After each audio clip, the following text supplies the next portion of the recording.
So hello friend, welcome to my new mini blog. তো আজকে তোমাদের সাথে শেয়ার করবো চাটনি ফুচকা।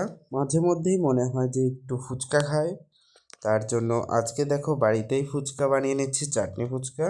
ঘুগনিটা কিনে আনা হয়েছে দোকান থেকে। চাটনি ফুচকাতে একটু ঘুগনি দিলে বেশ ভালোই লাগে আমার কাছে। তো চলো কি কি দিয়ে চাটনি ফুচকাটা আজকে করছি তোমাদের সাথে সেটাই শেয়ার করব। দেখো, এদিকে আছে আমের চাটনি ঘরে করা, এদিকে আছে তেঁতুলের পাল্প বের করা, এদিকে আবার ভুজিয়া, এদিকে দেখো শসা, গাজর, আলু মাখা, কাঁচা লঙ্কা কুচি, ধনেপাতা, বাদাম আর জলজিরা আছে। তো পরপর সাজিয়ে নেব। প্রথমে দেখো দোকান থেকে রেডিমেড ফুচকা পাঁপড় কিনে এনেছিলাম।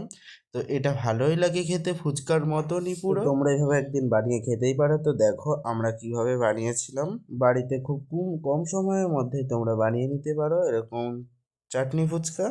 আমার দই ফুচকাটা অতটাও ভালো লাগেনি, তাই দই ফুচকা আমি দই আনা হয়নি।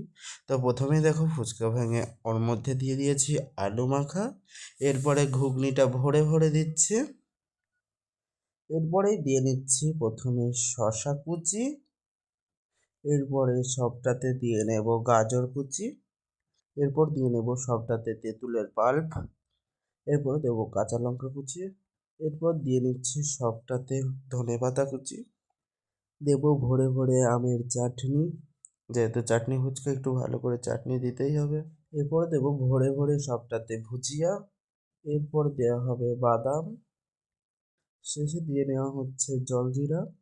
তো দেখো আমাদের ফুচকা বানানো হয়ে গেছে কমপ্লিট। তো এখন আমরা ফুচকা খাই, তোমরা ঝাপাঝাপ সাবস্ক্রাইব করো। তো চলো, বাই বাই।